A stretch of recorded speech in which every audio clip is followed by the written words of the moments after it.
Hello and welcome to the Career Shaper. I am Subhas Poddar.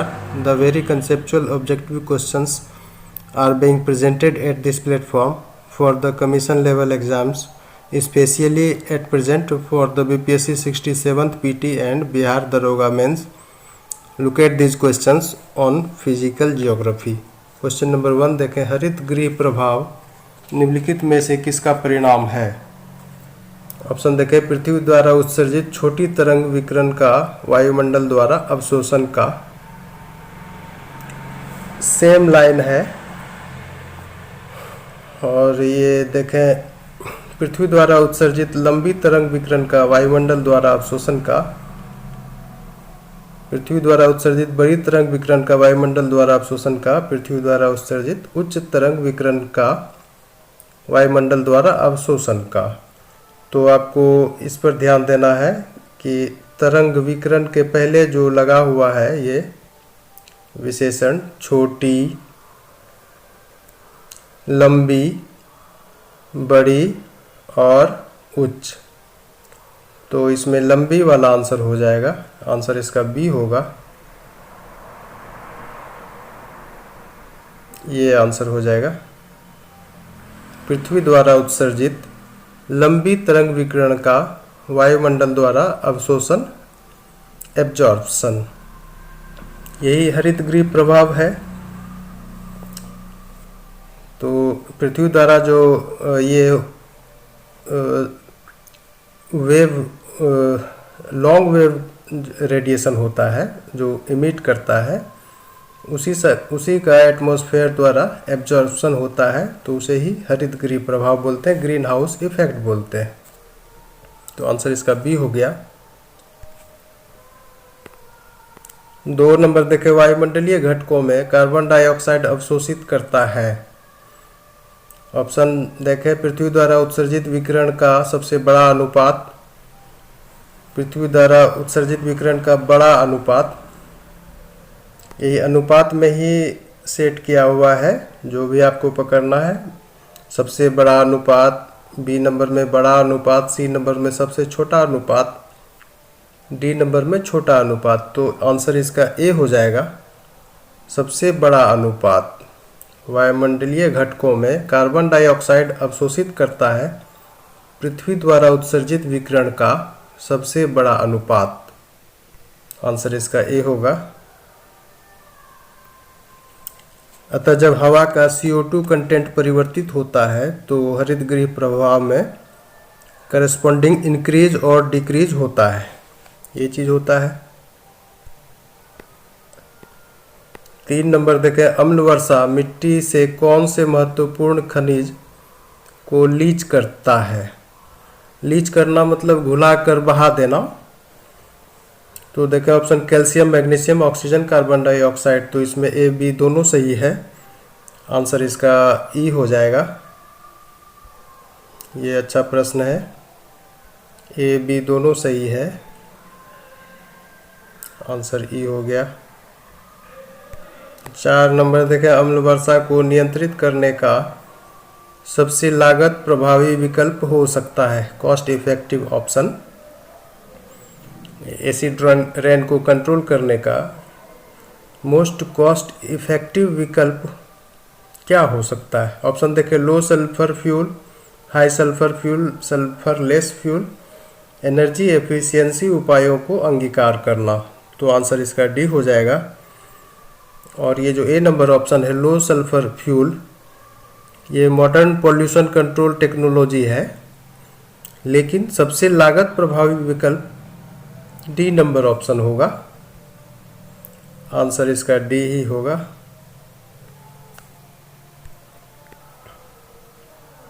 5 number देखें, SOX और NOx यानी oxides of sulphur and nitrogen वायुमंडल में अम्लों में बदल जाते हैं। ये किसके जलने से उत्सर्जित होते हैं? ऑप्शन देखें, कास्ट यानी वुड, कोल, हाइड्रोकार्बन्स, पॉलीथीन। तो इसका आंसर सी हो जाएगा। हाइड्रोकार्बन्स के जलने से SOX और NOx वायुमंडल में जाता है, जो एसिड में कन्वर्ट हो जाता है। 6 नंबर देखें, हवा के एक इकाई आयतन में उपस्थित जल वाष्प की वास्तविक मात्रा का भार कहलाता है। ये देखें ह्यूमिडिटी पर बेस्ड क्वेश्चन है ये, और ये डेफिनेशन है। ऑप्शन देखें, परम आर्द्रता एब्सोल्यूट ह्यूमिडिटी, विशिष्ट आर्द्रता स्पेसिफिक ह्यूमिडिटी, आपेक्षिक आर्द्रता रिलेटिव ह्यूमिडिटी, समांग आर्द्रता सैचुरेटेड ह्यूमिडिटी। तो इसका आंसर ए हो जाएगा। एब्सोल्यूट ह्यूमिडिटी को ग्राम्स पर क्यूबिक मीटर ऑफ एयर से एक्सप्रेस किया जाता है। ये इसका यूनिट होता है ग्राम्स पर क्यूबिक मीटर ऑफ एयर। तो आंसर इसका ए हो गया, एब्सोल्यूट ह्यूमिडिटी। ये सब डेफिनेशन है, इसको आप याद रख सकते हैं। 7 नंबर देखें, ये भी डेफिनेशन है। प्रति इकाई हवा के भार में उपस्थित जलवाष्प का भार कहलाता है। ये विशिष्ट आर्द्रता का परिभाषा है। स्पेसिफिक ह्यूमिडिटी को ग्राम्स पर किलोग्राम ऑफ एयर से एक्सप्रेस किया जाता है। ग्राम्स पर किलोग्राम ऑफ एयर, ये इसका यूनिट होता है। आंसर इसका बी हो गया, स्पेसिफिक ह्यूमिडिटी। 8 नंबर देखें, निम्नलिखित में से किसे प्रतिशत के रूप में व्यक्त किया जाता है? तो इसका आंसर हो जाएगा सी नंबर, अपेक्षिक आर्द्रता यानी रिलेटिव ह्यूमिडिटी को परसेंटेज में शो किया जाता है, क्योंकि ये अनुपात है। 9 नंबर तक हवा के वास्तविक जलवाष्प की मात्रा तथा एक दिए गए तापक्रम पर इसकी जलवाष्प धारण करने की क्षमता कहलाती है। यही रिलेटिव ह्यूमिडिटी है, ये परिभाषा हुआ 9 नंबर जो क्वेश्चन है। तो इसका आंसर सी हो जाएगा, रिलेटिव ह्यूमिडिटी।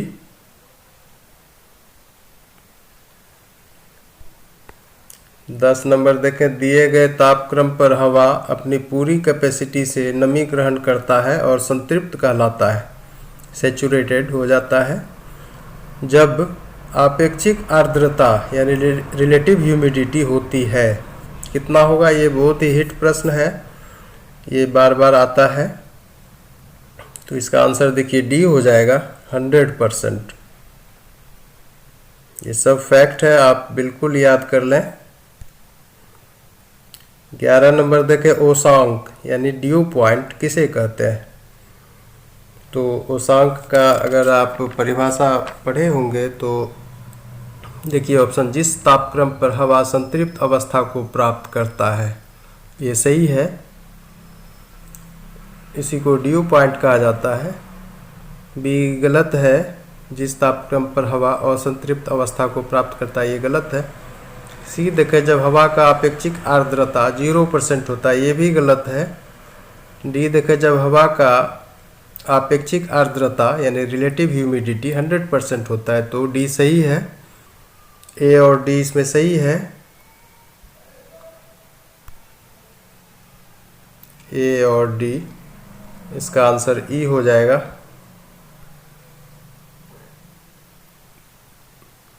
बारह नंबर देखें, निम्नलिखित में किसकी दृश्यता विजिबिलिटी 0 के करीब है? Has, mist, fog, smog. तो आप स्मॉग के बारे में जानते होंगे, इसी की विजिबिलिटी नियर 0 होता है। तो आंसर इसका डी हो गया, स्मॉग होगा। और ये जो ए नंबर ऑप्शन है हैज, ये 2 किलोमीटर से अधिक का इसमें विजिबिलिटी होता है। मिस्ट में 1 से 2 किलोमीटर का विजिबिलिटी होता है, और फॉग में 1 किलोमीटर से कम का विजिबिलिटी होता है। स्मॉग में नियर 0 होता है। 12 नंबर देखें, स्मॉग, उसका ये थोड़ा सा परिभाषा है या कह लीजिए पहचानने का तरीका है। ऑप्शन देखें, फॉग का एक प्रकार है। जो स्मोक के साथ मिला होता है। तो यही सही है, ए नंबर ही, बाकी के ऑप्शन गलत सेट किए गए। तो देखिए स्मॉग जो है, स्मॉग प्लस फॉग को बोलते हैं, उसी से स्मॉग बनाया गया है। ये शब्द जो आया है स्मॉग प्लस फॉग से आया है। तो ये फॉग का एक टाइप है जो स्मोक के साथ मिक्स होता है, मिला होता है। तो आंसर इसका ए हो गया।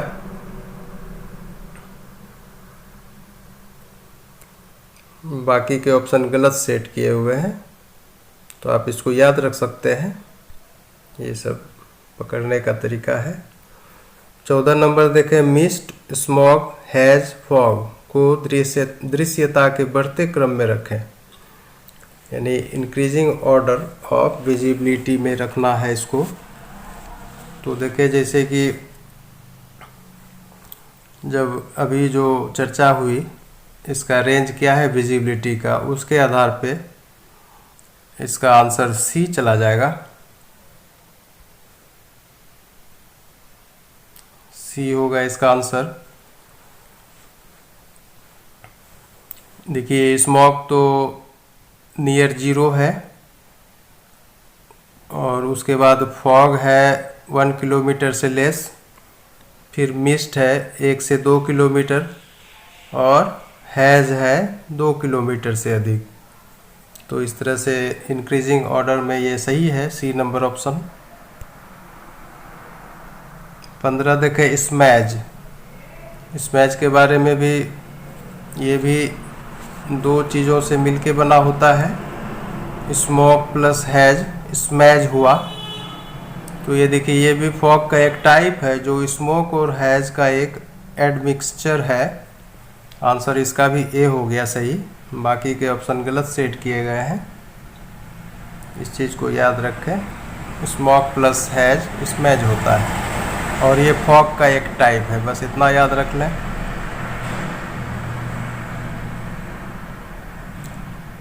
16 नंबर देखें, आपेक्षिक आर्द्रता रिलेटिव ह्यूमिडिटी की इकाई होती है।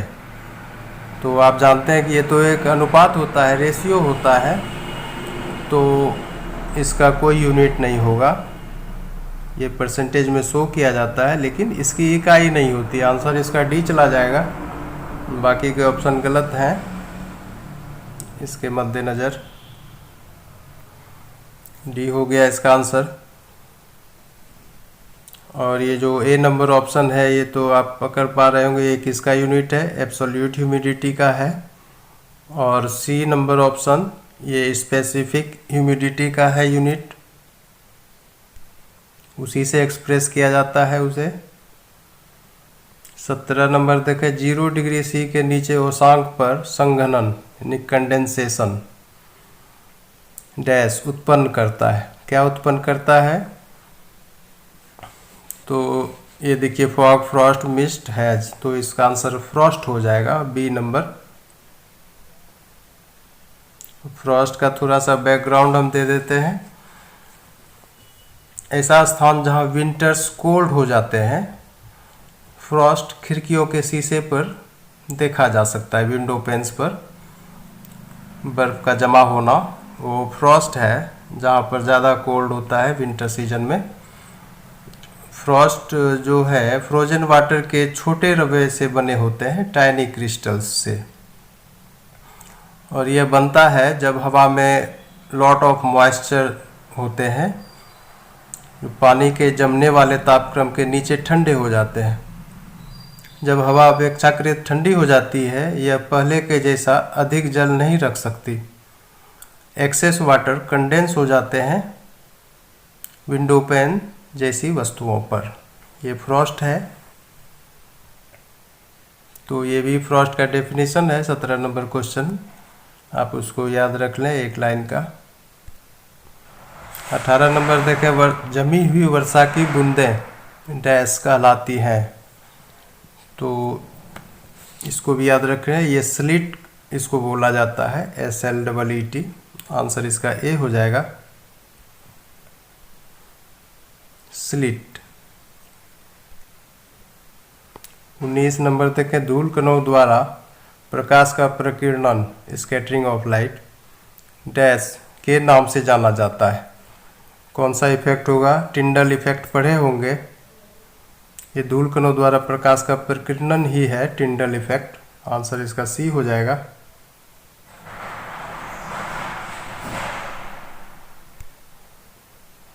बीस नंबर देखे, एक साधारण स्नो स्टॉर्म में पृथ्वी पर अरबों के ऊपर अरबों स्नो फ्लैक्स गिरते हैं और कोई दो ऑप्शन देखिए, थोड़ा सा लॉजिकल है। ठीक ठीक एक समान होते हैं, ठीक ठीक एक समान नहीं होते हैं, तो आंसर इसका बी हो जाएगा। बाकी के ऑप्शन गलत सेट किए गए हैं।